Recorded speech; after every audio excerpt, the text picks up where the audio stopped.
আজকে আমাদের এই ইফতার মাহফিলে আসুন আমরা আল্লাহর নামে শপথ গ্রহণ করি যে আমাদের আগামী দিনের কাজগুলো হবে এই দেশের মানুষের ভাগ্য পরিবর্তনের জন্য। এই ইফতার মাহফিলের অনুষ্ঠানের সম্মানিত সভাপতি, ইফতার মাহফিলে উপস্থিত সম্মানিত সকল রোজাদারগণ, সকল উপস্থিতিবৃন্দ, আসসালামু আলাইকুম।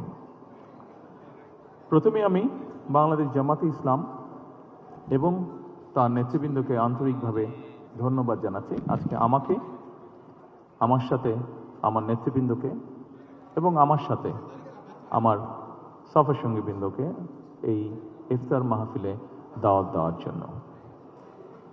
সম্মানিত সকল নেতৃবৃন্দ, উপস্থিতিবৃন্দ, আজকে এখানে শুধু আমি নই, এখানে শুধু বাংলাদেশ জামাতে ইসলামের নেতৃবৃন্দ বা কর্মীবৃন্দই নয়, আমাদের বাইরেও এখানে অন্যান্য আরও রাজনৈতিক দলের নেতৃবৃন্দ আছেন।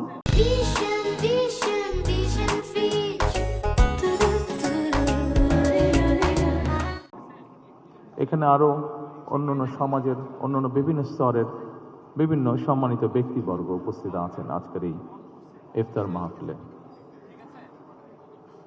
আজকে আমরা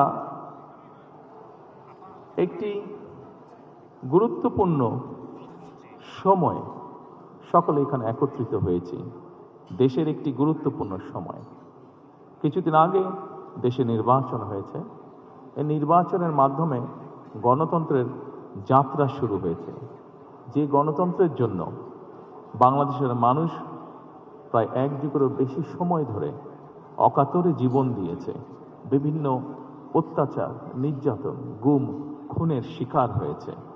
এত ত্যাগের বিনিময় আমরা আজকের এই গণতন্ত্রের যাত্রা, যেটি সূচনা হচ্ছে বা হয়েছে নির্বাচনের মাধ্যমে, সেটির সুযোগ পেয়েছি। এই ত্যাগের মাধ্যমে, এই আত্মত্যাগের মাধ্যমে হাজারো মানুষের অত্যাচার, লক্ষ মানুষের নির্যাতনের মাধ্যমে আমরা আমাদের বাক, ব্যক্তি স্বাধীনতা, গণতান্ত্রিক অধিকার চর্চার সুযোগ আমরা ফিরে পেয়েছি। সেজন্যই প্রথমেই আসুন আমরা আল্লাহর দরবারে শুকরিয়া আদায় করি। সম্মানিত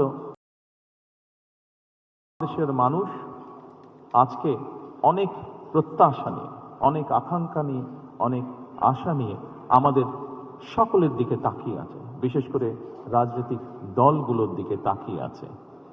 আজকে আমাদের এই ইফতার মাহফিলে আসুন আমরা আল্লাহর নামে শপথ গ্রহণ করি যে আমাদের আগামী দিনের কাজগুলো হবে এই দেশের মানুষের ভাগ্য পরিবর্তনের জন্য। আসুন আমরা আল্লাহর দরবারে সেই রহমত চাই যার মাধ্যমে আল্লাহ আমাদেরকে এই দেশের মানুষের ভাগ্য পরিবর্তনের জন্য, এই দেশের ভাগ্য পরিবর্তনে কাজ করার তৌফিক আমাদেরকে আল্লাহ তাআলা দিবেন। পরিশেষে আমি আবারও বাংলাদেশ জামাতে ইসলাম এবং জামাতে ইসলাম নায়েবে আমির শফিক সাহেব সহ সকল নেতৃবৃন্দকে আন্তরিক ধন্যবাদ জানাচ্ছি আজকে এখানে আমাদেরকে দাওয়াত দেওয়ার জন্য।